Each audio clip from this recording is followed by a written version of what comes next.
Senhores telespectadores, vou-lhes hoje falar deste livro. É A Peregrinação. É o grande livro de Fernão Mendes Pinto. Estou a dizer-lhes isto aqui no Pragal. O Pragal é diante de Lisboa, é perto da Almada. E estou junto da estátua do Fernão Mendes Pinto. Uma estátua do escultor António Duarte. Representam realmente Fernão Mendes Pinto, que tem na mão uma lauda, quer dizer que aquilo é simbolismo ainda. Ele está a escrever as suas memórias com uma atitude altiva e arrogante, vestido de senhor. É claro que a estátua não tem um mínimo de verdade. Tem uma identificação e diz que é Fernão Mendes Pinto e depois dá-lhe uma série de títulos. Foi marinheiro? Acho que não foi. Senhor? Também não foi senhor. Escravo? Isso foi muitas vezes. Jesuíta? Também não gosto da palavra. Pirata? Pirata também me parece uma palavra forte demais. Não acho. Foi corsário, sim. E tomou parte em coisas horrorosas. Mercador? Isso sim, foi realmente um mercador. Mas eu preferia dizer chatim, porque esse tipo de mercador chamava-se chatim, era a chatinagem. Juiz tem a ideia de magistrado, membro da magistratura. Não é verdade. Ele aqui, que é a Almada, na Misericórdia, teve um cargo de juiz dos órfãos ou qualquer coisa assim, enfim, um cargo dentro da Misericórdia. Portanto, e escritor, essa palavra está certa, porque foi um dos maiores escritores portugueses do século XVI e um dos casos mesmo mais extraordinários das letras portuguesas. Eu penso que o livro que tenho nas mãos, A Peregrinação, é um dos livros que fazem muita honra, não só às letras portuguesas, mas sobretudo à maneira portuguesa de estar no mundo. É sobre esta grande figura que eu gostava hoje de lhes falar.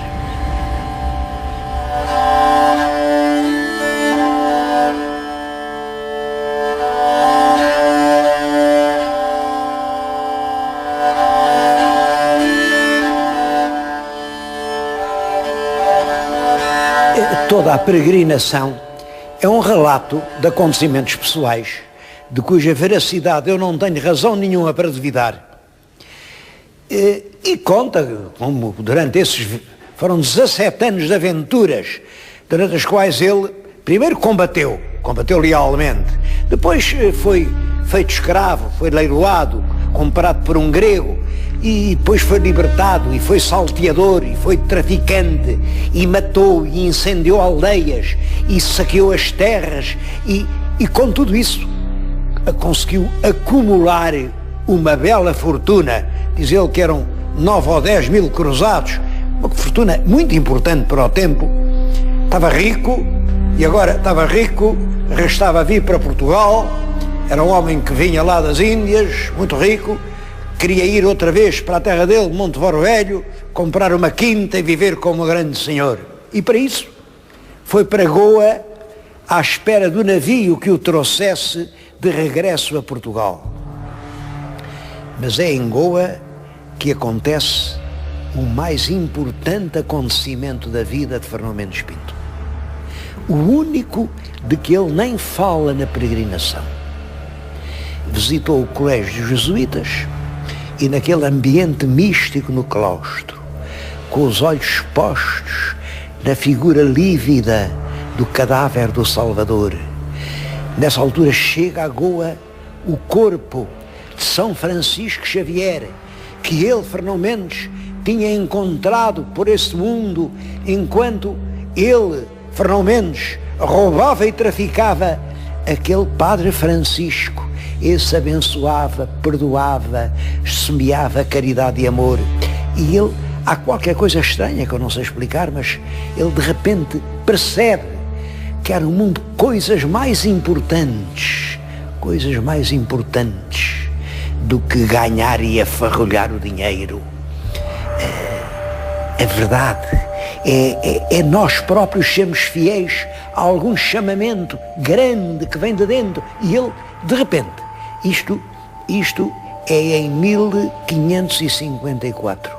Resolve renunciar à fortuna que tinha amealhado, dá tudo aos jesuítas e ele próprio resolve abandonar as suas luxuosas vestes de mercador riquíssimo, luxuosas e sangrentas e criminosas, e cobre o corpo com a pobre estamanha dos irmãos da Companhia de Jesus.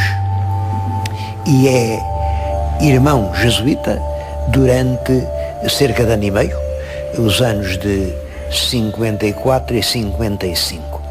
Isso não está na peregrinação. Mas ele redigiu minuciosamente o que aconteceu durante esse período da sua vida. Tudo isso está em cartas que estão publicadas, e vê-se que não há diferença nenhuma entre esse tumulto, essa violência desses anos em que ele está ao serviço da Companhia e a outra parte em que ele se servia a si próprio. Isso é um argumento muito forte para provar que Fernão Mendes não mentia. Simplesmente, ao fim de cerca de ano e meio, ele está desanimado. Agora conhecia também a atividade dos missionários por dentro. E agora ele já nem nisso acreditava. E então fez uma carta pedindo ao padre mestre da Companhia, o padre Belchior, que o dispensasse. É muito importante isto. Nesse ano foram mandados embora da Companhia 20 e tantos irmãos jesuítas. Uns porque não prestavam para aquilo, outros porque apostataram, quer dizer, abraçaram as crenças orientais, outros porque adoeceram, houve uns que eram leprosos, houve outros que enlouqueceram, mas todos foram mandados embora.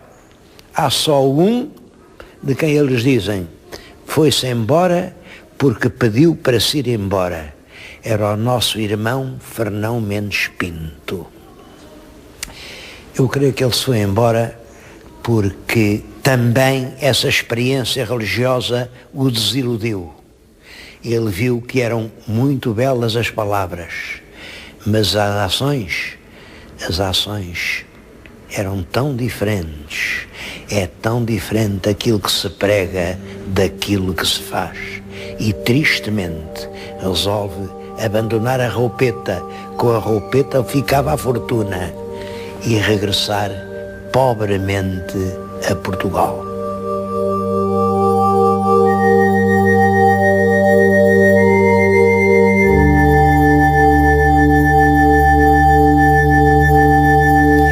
Essa experiência espiritual de Fernão Mendes Pinto, esse desgosto que ele teve com ver a diferença entre o que se pregava e o que se fazia, foram para sempre condenadas ao silêncio. Em toda a parte onde aparecia o nome de Fernão Mendes Pinto, foi suprimido, rasurado, destruído. De Fernão Mendes Pinto não ficou memória nenhuma, exceto aquela que lhes vou mostrar. Como ele passou pela Misericórdia da Almada, como foi aqui eleito mamposteiro de uma das dependências da Albergaria de São Lázaro, teve que assinar o auto da posse. E como os documentos da Misericórdia chegaram até hoje, a única assinatura, o único autógrafo de Fernão Mendes Pinto é este que está aqui na nossa frente. Fernão Mendes Pinto. Este é um dos tesouros do arquivo da Misericórdia da Almada. Não quero deixar de mostrar alguns outros muito curiosos. Reparem neste. Este é o tombo quer dizer, o inventário das propriedades, o tombo e o compromisso do Hospital de Santa Maria em Almada. É muito bonito, tem aqui desenhado na eliminura 2 doentes no hospital, cada um em seu catre. Bom, mas tem aqui um mistério. A eliminura era precedida por qualquer coisa aqui que foi apagada. Alguém apagou isto. o que seria, há um outro tombo, que é o Hospital de São Lázaro, em que ainda se vê o que é que lá estava. Era um Y dourado. Y era a primeira letra de Ioané, João. Era o nome do rei, Dom João II. Mas apagaram porque, entretanto, Dom João II morreu em 1495, e quem sobe ao trono é Dom Manuel. Aliás, o que isto diz é: eu, a infante, Dona Beatriz, mãe do príncipe Dom Manuel, por graça de Deus, rei de Portugal. Apagam, portanto, a inicial do nome do rei antigo e, neste caso, até puseram aqui em baixo um desenho que se vê que foi feito depois da enaminura, é de outra mão, e que representa uma mão a pegar num facho. Mão, mano, em latim. Isto quer dizer Manuel.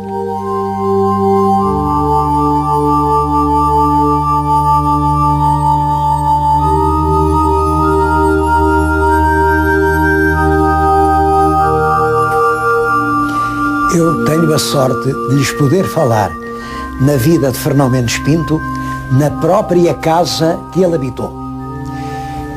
A casa ainda hoje existe. Hoje pertence a um amigo meu, o Sr. António Fernandes. Ele era caloiro no Liceu Passos Manuel, quando eu lá, foram os meus primeiros anos de professor. Em 1942, 43, 44. Era ele caloiro do primeiro e segundo ano, era pequenino, lembro-me bem dele, e eu tinha acabado o meu exame de Estado, fazia os meus primeiros anos de professor. O António Fernandes, o pai, tinha arrendado aqui esta quinta, tinha posto aqui um pequeno estabelecimento comercial que estão a ver, é realmente uma pequena taberna, que hoje, enfim, funciona sobretudo a parte da tarde. Isto são os baixos da casa do Fernão Mendes Pinto. Ainda se vê ali a bica do sítio onde se pisavam as uvas, e aqui era a tina onde se recolhia o vinho. Isto é um elemento importante para a biografia de Fernão Mendes Pinto.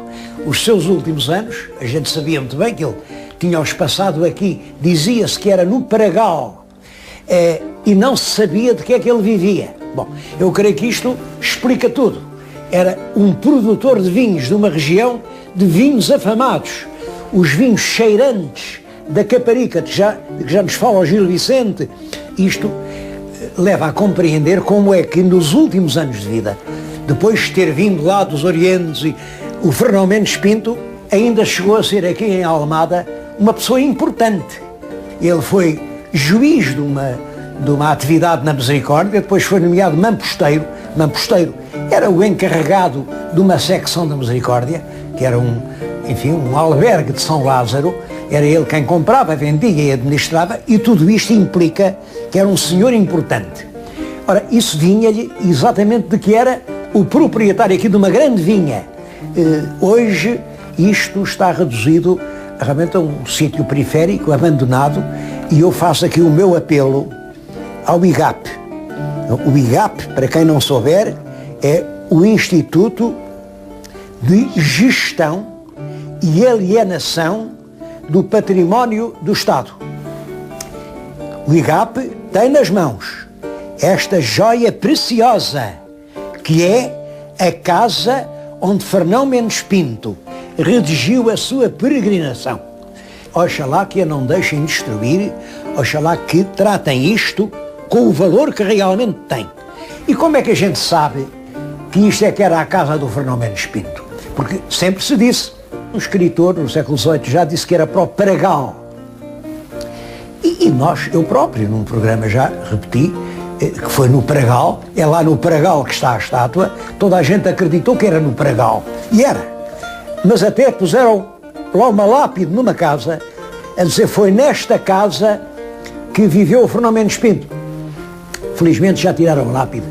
Depois da lápide, apareceu uma carta que em 1571 o Fernão Mendes Pinto escreveu para a Itália, para um embaixador, o embaixador Neri, Bernardo Neri. Ele era embaixador do Cosme de Médici, que era o grão-duque da Toscana.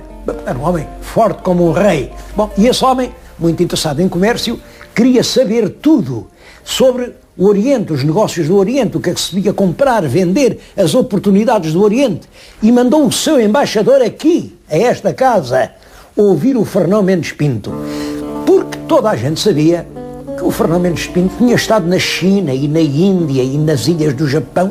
Ele correu aquilo tudo, sabia-se que era um grande mercador das partes do Oriente. E ele veio aqui, o embaixador Neri, e depois Fernão Mendes Pinto manda-lhe uma carta para a Itália.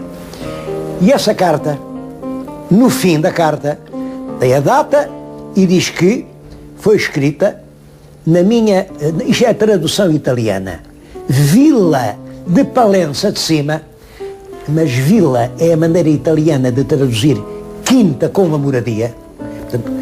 Portanto, na sua quinta, Palença de Cima, da vara do Pragal do termo de Almada. Ora,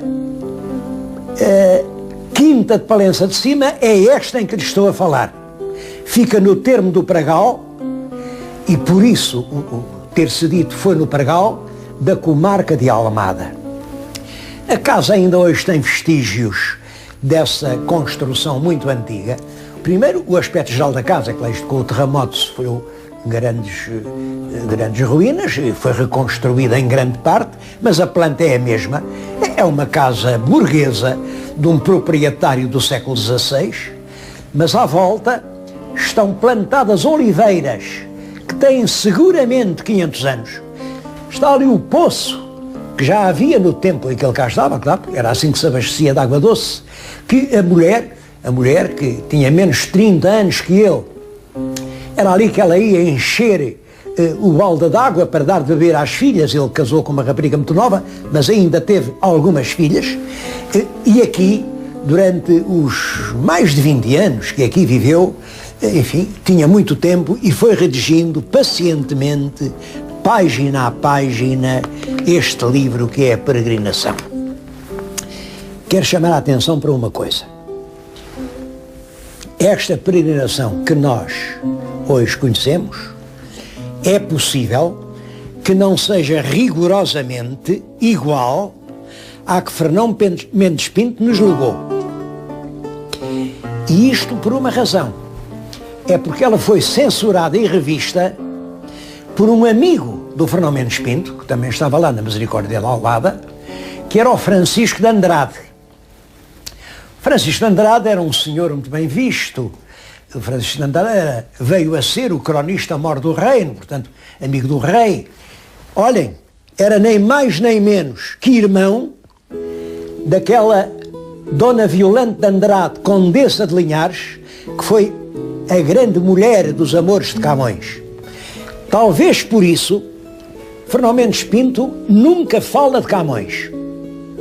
Nem na Índia, onde estiveram os dois durante 2 anos em Goa. Portanto, Fernão Mendes Pinto não pode ter deixado de conhecer Camões. Os portugueses conheciam-se todos uns aos outros, particularmente estes dois, tão semelhantes no talento e na postura, porque também nunca ninguém disse isto. Mas este livro do Fernão Mendes Pinto tem de comum com os Lusíadas o seguinte: é um homem a queixar-se do injusto prémio dos seus serviços. Como todos sabem, os Lusíadas são, do princípio ao fim, um protesto contra o facto daqueles a quem a pátria mais deve, a pátria não recompensar os seus serviços. Ele chega a escrever: o favor com que mais se acende o engenho não dá à pátria, não, que está metida no gosto da cobiça e na rudeza de uma austera, apagada e vil tristeza. É o mesmo que diz o Fernão Mendes Pinto. Ele conclui o seu livro por dizer que em vão, durante 4 anos e meio, pediu a quem governava este país que lhe dessem o prémio, o justo prémio de uma vida que ele entende que consagrou ao serviço da pátria. Nunca lhe deram, não é bem assim, nunca lhe deu nem o cardeal Dom Henrique, nem a regente Dona Catarina, nem o rei Dom Sebastião, Mas depois o Filipe, I de Portugal e II de Espanha, em 1581, lá lhe mandou pagar uma pequena pensão, 2 moios de trigo por ano. 2 moios de trigo, o trigo era uma espécie de moeda, portanto eram 2 moios de trigo, ou o que ele valesse. Fernão Mendes Pinto, nessa altura, já tinha uma vida desafogada, estava velho, e foi nesse mesmo ano que ele morreu. Morreu com 71 anos. Eu penso que é uma afronta à história literária de Portugal que não se tenha transformado esta casa no Museu de Fernão Mendes Pinto. Hoje que se sabe perfeitamente que foi aqui que ele encontrou o seu refúgio, porque esse homem que escreveu uma das obras-primas da literatura europeia não encontrou lugar em Lisboa. Remeteram-no para outra banda, para ninguém ouvir bem aquilo que ele tinha a dizer. Porque este livro, A Peregrinação, é muito mais do que um romance de aventuras. É muito mais do que uma descrição de países exóticos e distantes. É muito mais que um longo volume de memórias pessoais. Este livro é uma corajosa denúncia da hipocrisia de homens que diziam que andavam a espalhar a fé de Cristo e que no fundo pretendiam apenas encher as suas algibeiras. Este livro é um protesto corajoso, carregado de humanidade, em que se diz que não se pode ir receber o corpo de Cristo com as mãos tintas de sangue, em que se diz que amar a Deus e roubar o próximo ao mesmo tempo, isso não pode ser. Foi por isso que este livro esteve mais de 30 anos inédito. Fernão Mendes Pinto, que escreveu o que é mesmo literariamente, mesmo na forma, uma obra-prima para o seu tempo, nunca ousou sequer procurar um editor para que lhe o imprimisse. Ele sabia perfeitamente que este livro não podia vir à luz do público, a censura do tempo não deixava, porque este livro é a tal denúncia cruel. Por isso ele morreu, passaram mais de 30 anos, e o livro andava no manuscrito, de mão em mão. Olha, eram umas pobres pequenas recolhidas lá em Lisboa, pequenas recolhidas na rua, uma espécie de casa-pia daquele tempo. Eram as pequenas que se divertiam a ler e dar umas grandes risadas nestes capítulos. Elas liam sem perceber nada, certamente, até que um homem particularmente culto, o Melchior Faria, viu o livro, percebeu quanto ele valia e o deu pela primeira vez à estampa.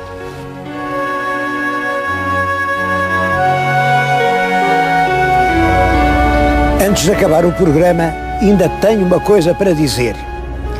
Está agora muito na moda falar no Fernão Mendes Pinto. Toda a gente fala no Fernão Mendes Pinto. Mas há muito pouca gente que lê o que Fernão Mendes Pinto escreveu. É claro que podem dizer, os livros são caros, eu realmente mostrei-lhes uma bela edição, esta. Que, é claro que estas edições antigas são muito caras. Bom, mas há edições modernas. Esta é a edição da imprensa nacional. Isto é mais barato que um bilhete de futebol.